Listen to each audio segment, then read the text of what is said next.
So last year I started to get into networking and I went to quite a few events, and although I'd been given some pretty good advice like just go into it with an open mind and listen more than you speak and try and make friends without necessarily making like business contacts or anything like that. So I already had a pretty decent idea of what to do at networking, but I was missing quite a lot. And to be truly honest, I didn't really know what I was doing.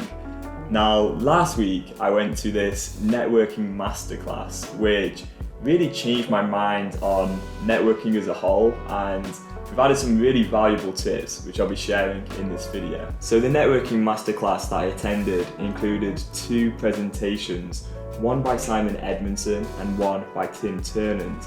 Now, Simon is the host of the Business Network in Chester, and Tim is the CEO of NetHub and is also chair of Beta. So both Simon and Tim very involved in networking and were full of loads of experience and tons of useful tips and advice that I had never really come across before. So with that being said, let's get into my top 3 tips based on what I've recently learned. So tip number 1 has to be to try and give more than you receive. And I think this just works from this principle of karma.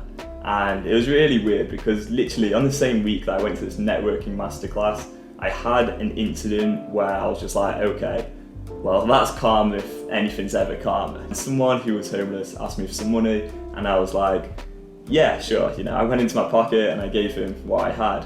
And it was only a £1 coin, so it wasn't much at all. I can't make out like I'm this really generous person. It was literally just £1. But then what happened is only 2 days later, I walked out of my flat on my way to work and I looked down and there was a £1 coin and I just laughed because I'd literally given this guy £1 only 2 days prior.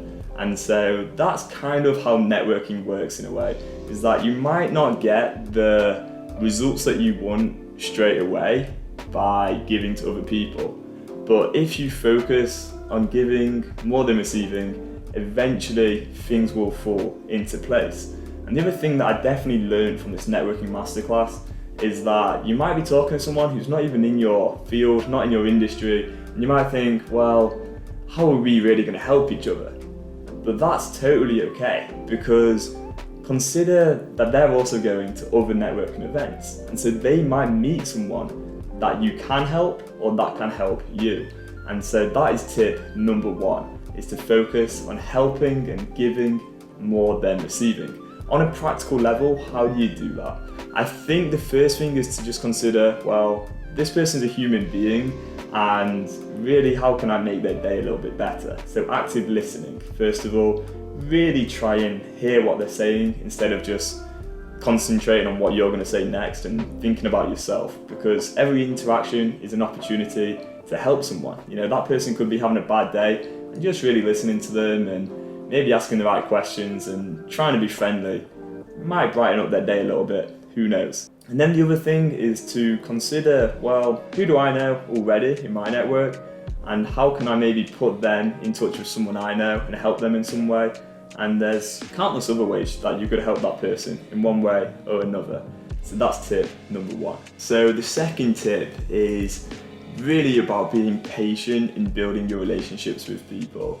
Last year, I would often go to a networking event and then I wouldn't show my face at the same one again. I'd kind of think, well, I've already been to that one, I don't need to go to that again. But that was the totally wrong approach to take, because realistically, friendships and relationships with people take time to build. If I think about my closest friends in life, I might have met them once and got on with them quite well, and then it was a case of seeing them again and again and again. And over time that relationship forms and it builds, and now it's something very solid.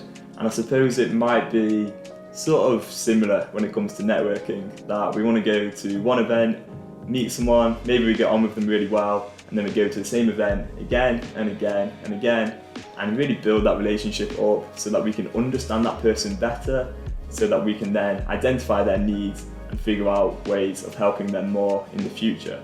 And if you do that, then there's a good chance those kind of people will help you again in the future as well, because of that principle of karma in networking. So the other thing that you can do is actually follow up. And so what I really learned from that networking masterclass is that almost all of the business, like the results actually come from the follow-up. And so we don't want to be like spamming people, but maybe just a message saying, nice to meet you, or asking them if they do want to have a meeting, and try and do that in person if you can. Like ask them, would it be okay for me to message you about maybe meeting up and talking more? And go into that with an open mind. Again, you're not really focusing on like business or sales or anything like that. It's just about maybe having a conversation, getting to know them a little bit better, and perhaps seeing where things go. So acknowledging relationships take time to build. It's super important. And I think this year I'm going to try and be more consistent in going to the same networking events again and again, instead of just turning my head up at one and then sort of moving on to the next one. So I hope that tip's been useful. Let's get on to tip number 3. My third and final point is on tracking. So last year I didn't really track anything when it came to networking, nothing at all.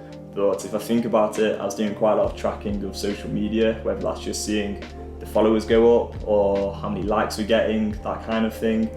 But yeah, I should probably start tracking how we get on with networking in the future as well. So like how many hours that we're spending at these events, how much money they're costing, and then also the incoming and outgoing leads as well. So how much we're helping other people, and maybe how much other people are perhaps helping us, or the relationships that we're maybe building. I think it's a difficult one because a lot of it can be quite subjective and more qualitative than quantitative. And also point number 2 is all about patience, and that's true as well with this. So we don't want to go into this tracking and try and maybe get like huge results straight away or anything like that. It's more about just having a bit of a basis to like look back at and go, yeah, that event was really worth it. Maybe that one wasn't worth it so much. We'll go to that one a bit more next year, and so on. So having some kind of basic tracking in place is really, really important when it comes to networking. And I know that Tim Turnant has built the Net Hub because he is a really, really big believer in the power of networking and the power of tracking in networking as well. So overall, I hope that this video has been very useful to you. I feel like I've learned loads this week, and I'm going to try and put some of these things into practice myself, but we'll see how I do. If you do have more tips on networking, I'd love to hear about them. As I say, I'm very new to all of this, so I just want to learn as much as possible. Let me know in the comments what you think, and hopefully I'll see you in the next video.